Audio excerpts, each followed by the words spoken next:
Hello, it's November 2024, and this video is inspired by a video that I've seen that just has me completely floored. And it should be upsetting to anyone who hears about this story in this video.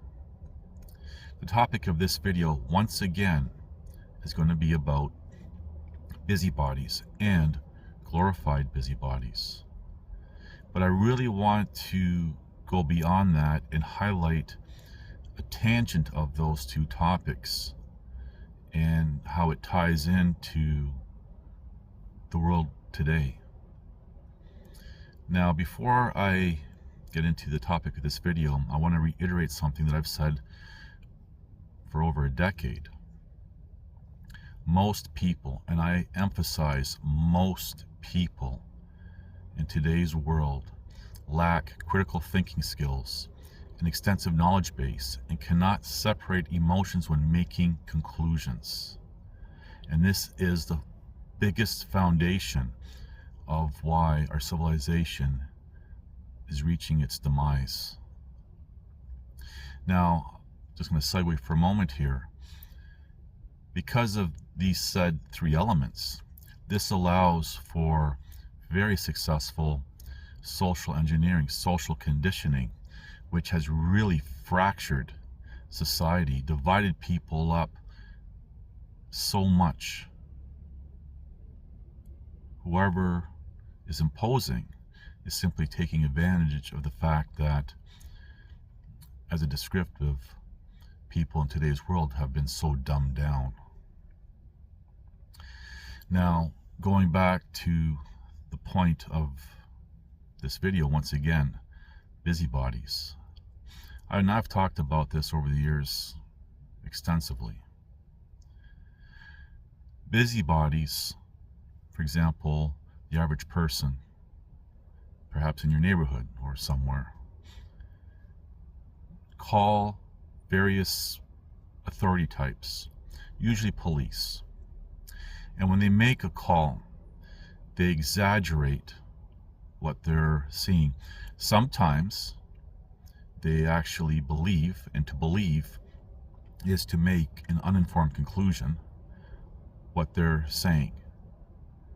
Sometimes they know exactly that it's not true. But when they call authority types, whether it be police or a government agency or something, they've exaggerated. So now they've created something from nothing. And most times, almost all the time, it's nothing. But this is what the busybody does. And then they impose their opinions on whatever. And what inspired this video is basically a busybody's opinion, deranged opinion nonetheless, which caused havoc for a family. Then we have a glorified busybody coming in to investigate and deal with it. And they too, keep in mind, doesn't matter what group, profession, or anything, they're all drawing from the same human gene pool. And if most, again emphasizing most, lack the said things, then it's going to reflect into, for example, profession. And they have their opinions, and they impose their opinions. Now I'm just going to segue for a moment here and say that, and I'm not picking on police, I'm just stating facts here. When a police officer engages someone, it's their discretion on what they do.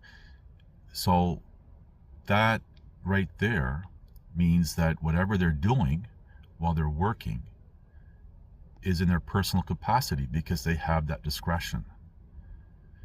But then the way the laws are, the laws protect their personal interaction with an individual, say on the roadside or whatever, and, well, go from there.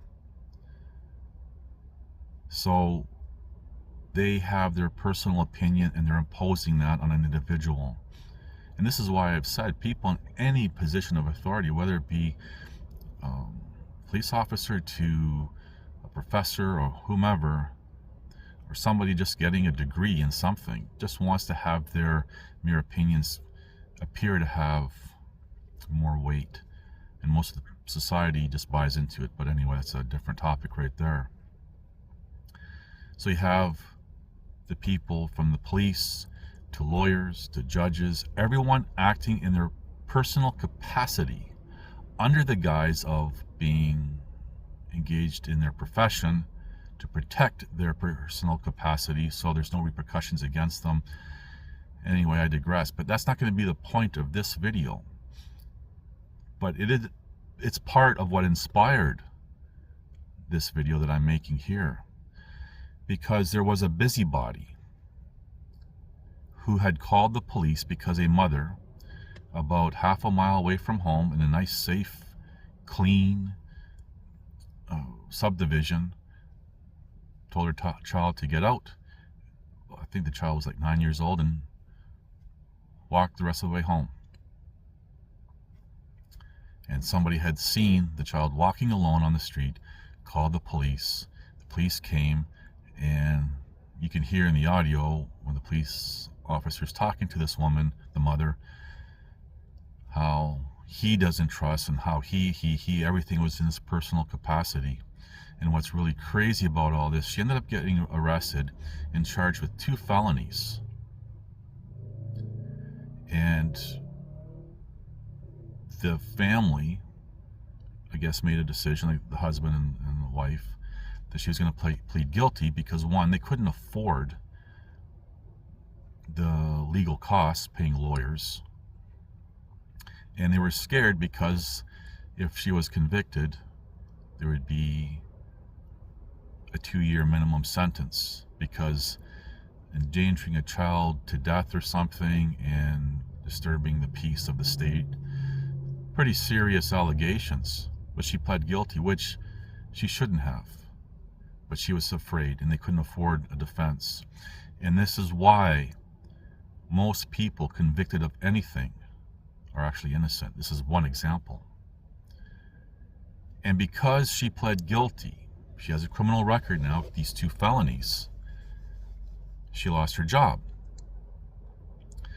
That busybody, everyone's focusing on the police and the judge and the lawyers and everyone else, but that busybody who initiated it, people tend to overlook.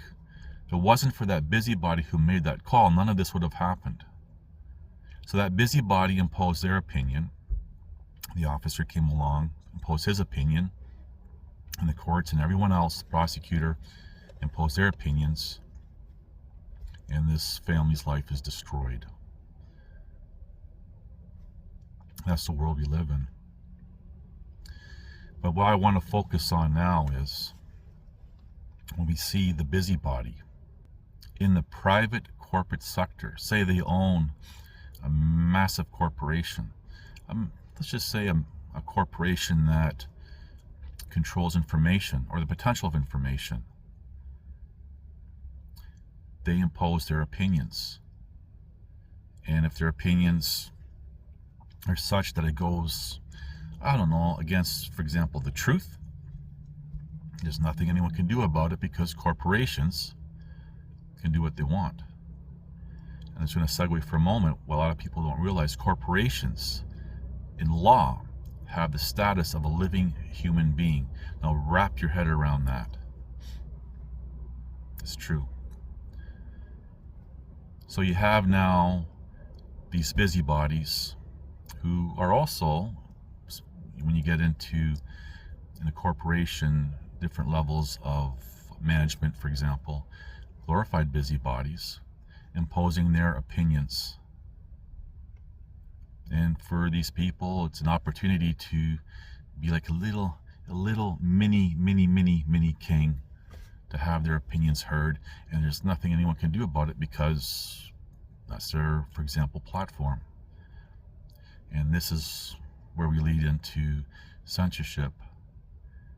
But when you have the majority of the population being of the same mind, the same character, who band together, whether they amongst themselves agree or not, it doesn't matter, but they will band together,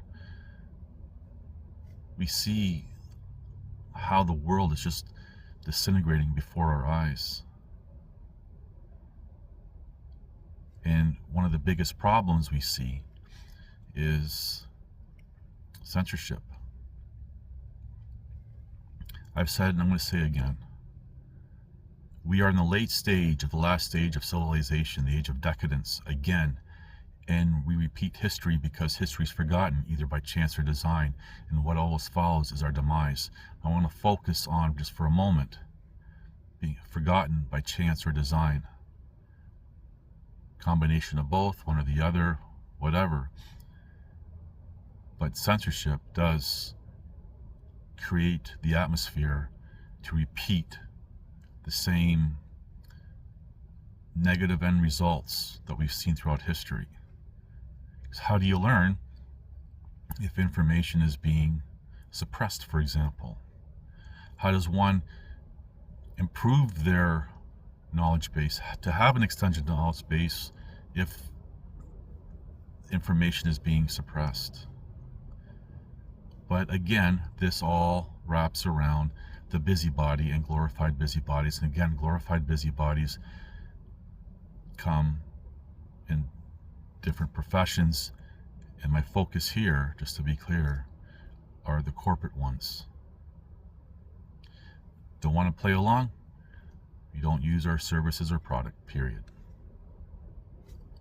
Then you end up, I don't know, living in the wilderness by yourself in a log cabin.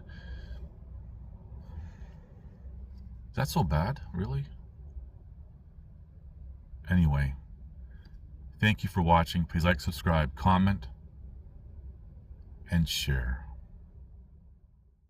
If this doesn't make your blood boil, to feed my rescue horses breakfast or lunch, I was sat there like a criminal, after planning up my house for a squirrel and raccoon, and then they took them and killed them.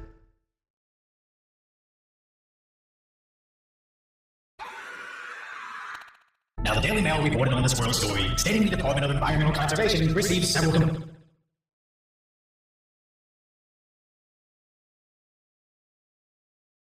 complaints about Peanut, as it was deemed potentially unsafe housing of wildlife, which is against the law. Then NBC has all these resources to capture a squirrel and a raccoon, doing nothing about the 30 million plus rats that live in New York City. So it makes you wonder, when the Department of Environmental Conservation stops being about conserving the environment, maybe the state's money is better spent on going after other crimes like murders.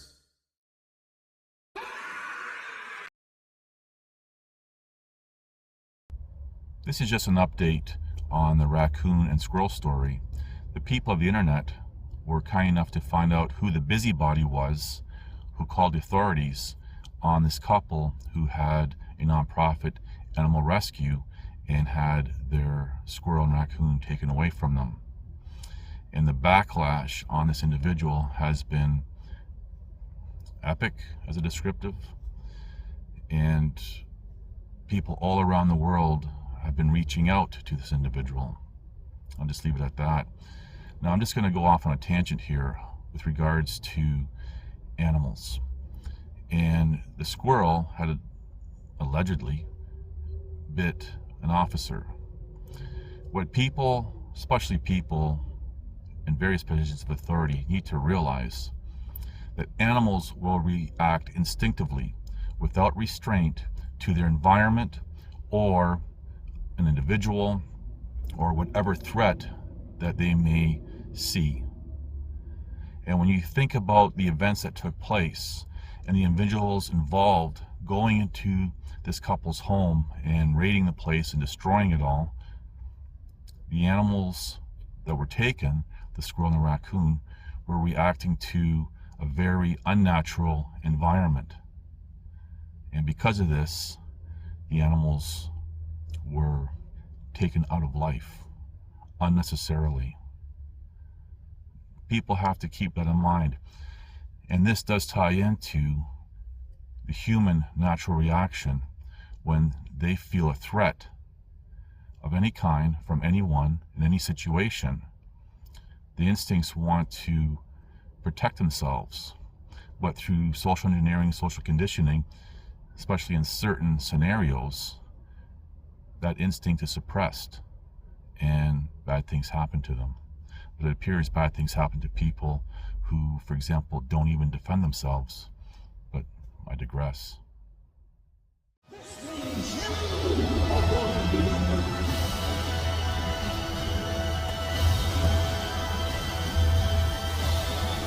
Listen to this and write it down if you can't remember it. You're never going to outgrow warfare. You simply must learn to fight. I hear people saying to me, oh, when is it going to get easier? When you die.